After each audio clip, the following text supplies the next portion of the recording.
welcome to episode 3. Just chilling out on the grass outside Thornley, making daisy chains. Feel really sorry for those of you stuck in rehearsals today. But we all know the end product will be worth it. This week on Talkback, we celebrate some of the amazing talent we've seen on the stage this week.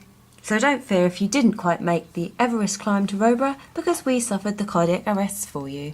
We freak out at some horrific tales of injury meeting Don Preston and his stage combat newbies. We find out the real reason why Rosie is sticking by the creative and visual arts. And lastly, we meet the directors and cast of what promises to be fantastic theatre coming up for you this week. We've got the Factor 8, but let's find out who's got the X Factor. More than ever. Only we're making it right. Last week I met Emily, the young writer of the many and varied adventures of Prince Colin. And this week I got to see her witty and charming panto in action, under hers and Simon Cuthbert's direction. Colin is a tongue-in-cheek reworking of 3 classic fairy tales, united by one prince. Well, Prince Colin stalked. Rapunzel, I really must go now, darling. Shall I come back tomorrow? And you bloody well come back tomorrow, don't you forget it! Snow White, Well, yes, well, no, you didn't. But you're Snow White, aren't you? How did you know that? I just... and Cinderella all want their happily ever after in Rapunzel, Colin. let down your hair. Prince. Colin?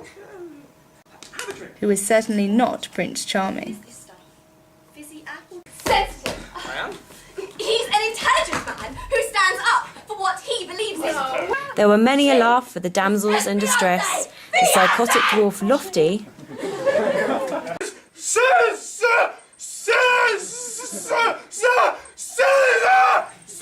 and the final appearance of Colin's brother, the real Prince Charming. Now then, baby brother. Thanks go to Vicky Wheeler for the photography and programme design, and the panto was certainly given that extra dimension with Hanny Jamman's fantastic animations. What do you think of the performance? I think it was really good. I thought the script was really fast-paced, which arrived really well.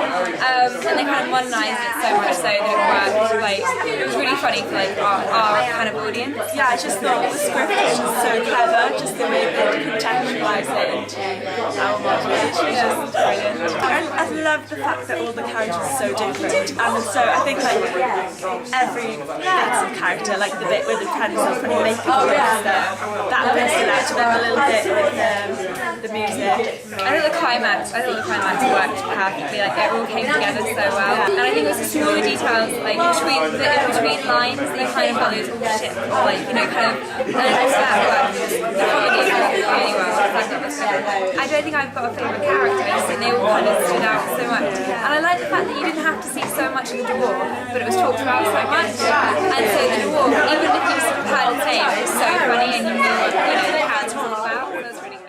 Side of the portcullis are 2 forbidding statues of warriors, suggesting the ancient civilization that once inhabited. For 1 hour the and 40 keep of minutes, the we were past. transported from Roborough into a nuclear fallout bunker where we were transfixed by the exceptional acting of Tom Chapman and Kate Treadle, portraying the deteriorating relationship between 2 trapped and desperate people. Okay, you can see the And glints. I drop The glints are my moving. top to the You ground. can see the glints moving in And I these see- Dungeons and Dragons. It's important. It's actually a really important. Are you going to play? No! You're going to have to insist that I play Dungeons and Dragons. Yeah, sorry.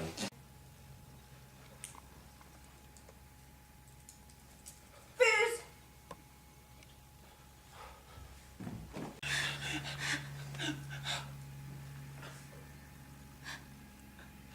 As a friend of Tom's, like a really good friend of Tom's, I thought it was a real achievement. I could watch the play and not see one of my really good friends. I could actually appreciate how he was portraying the character, and I just thought the relationship that they were creating on stage was just so perfect and so real. It just blew my mind.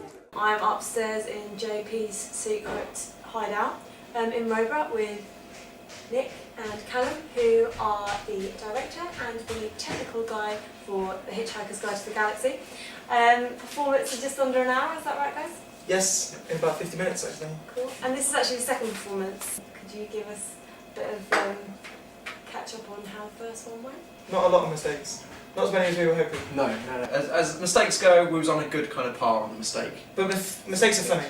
Yeah. So we like mistakes. What exactly is Hitchhiker's about? Obviously, it's based on the film. Oh God, not based on the film. We steered clear of the film. The film's rubbish. It's based on the original radio script written by Douglas Adams at the end of the 70s, and it's about a guy who gets rescued from the Earth blowing up and goes on a series of adventures and basically finds out that the Earth is a supercomputer. So saying sort of sci-fi on stage. It's not the sci-fi aspect of it is kind of less. It's funny.